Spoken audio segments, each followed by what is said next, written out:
1 కొరింథీ 15:20 రాసి ఉన్నాడు.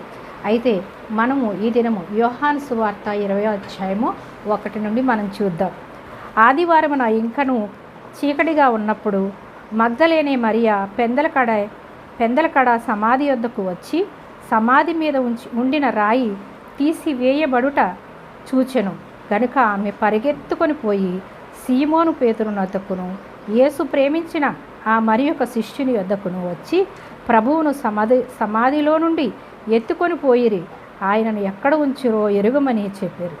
ఏమంటుంది? మగ్దలేనే మరియ ఒక స్త్రీ.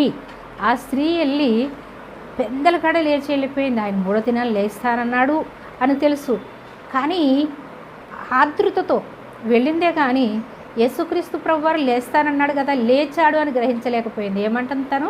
ఎవరో ఎత్తుకొని పోయారు అంటుంది. అంటే విన్నారు కానీ వాళ్ళు